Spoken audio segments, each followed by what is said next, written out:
Hi, I'm Anup, and I welcome you all to Blue Saffron, the podcast program of corporateshitak.com, sponsored by Jani Plastics. And you are about to receive knowledge on Indian and Australian GST, goods and service tax. Yeah, you got it right, mate. Let's get started, shall we?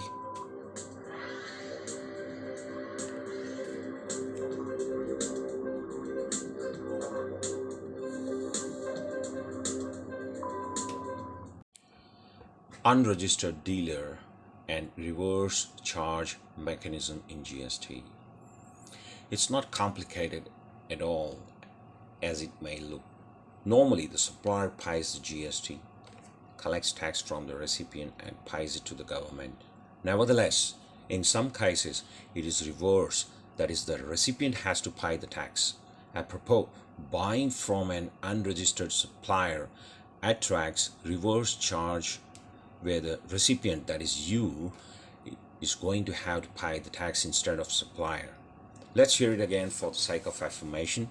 If a GST registered taxpayer purchases goods or services from an unregistered dealer or unregistered supplier or unregistered service provider, then the registered taxpayer is liable to pay GST while filing the return on the basis of the reverse charge mechanism. Notice here that the supplier is not registered, right? So naturally cannot collect or charge buyer with GST and therefore cannot pay the same while filing the returns. Correct? But it should not matter to the taxpayer because he has to pay it anyway, either to the supplier or to the government, for which he will also get the input tax credit. Let's take a real life scenario and discuss with example of my company Jani Plastics that filed for trademark to the local patent office via patent attorney. Although it did long back while GST rollout, like before GST rollout, but for the sake of understanding, let's imagine it did after that. So in that case, the services of an attorney hired by Jani Plastics come from an advocate or patent attorney who cannot charge you GST unless has his own GST registered law firm. Hence, that makes them unregistered. So here, if the fee paid to the advocate was, let's say, rupees 15,000, the 18,000, beg your pardon, 18% of the GST would be 2,700, right? So the total amount is 17,700. So while filing the returns, Jani Plastics will pay 2,700 to the government and not to the advocate. And it will also claim the input tax credit for the same.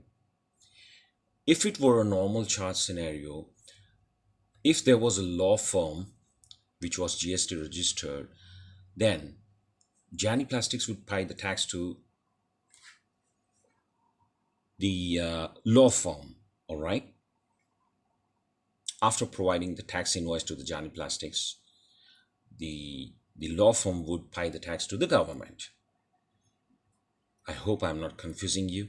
In both the cases, now pay attention here, Jani Plastics would spend rupees 15,000 plus 2,700, that is 17,700. In both the cases, which both the case? Either the service provider is registered or not registered. So in both the cases, patent attorney would get rupees 15,000. Ultimately, the government receives 2,700 in both the cases. Jani Plastics gets the input tax credit of 2,700 in both the cases. That's why I'm saying it should not matter to the taxpayer whether he pays to the supplier or to the government. Now, there are some goods notified under reverse charge mechanism: the lottery tickets, unpeeled cashew nuts, smoked bidi wrapper leaves, tobacco leaves, silk yarn. There are some services also that are notified under RCM. For example, GTA, that is Goods Transport Agency. But there's a limitation for that, 1500 rupees. So let's say if Jani Plastics purchases some chemicals and receives door delivery from the transport, which charges Jani Plastics with 700 rupees, which is less than 1500 rupees. So 1500 rupees is the limit. Below that, you don't have to worry about it. Advocates, legal services, copyright services by author, music composer, photographer, artists, recovery agents, insurance agents, sponsorship services, arbitral tribunal, director of the company. For that matter, any person located in the non-taxable territory is the notified service provider.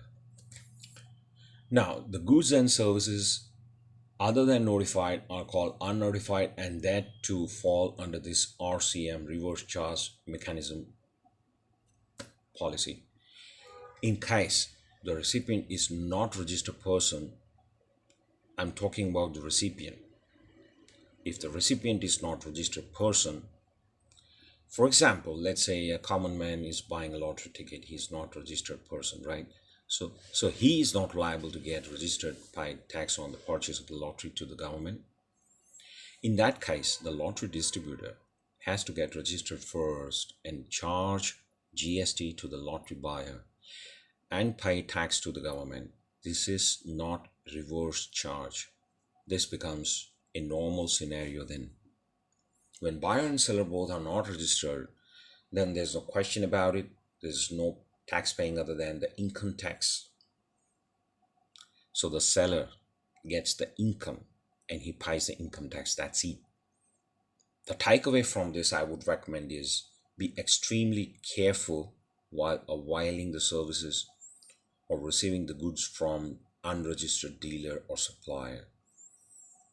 It should not happen so that you as a registered company are unaware and may result in an alleged tax evasion situation at the time of scrutiny.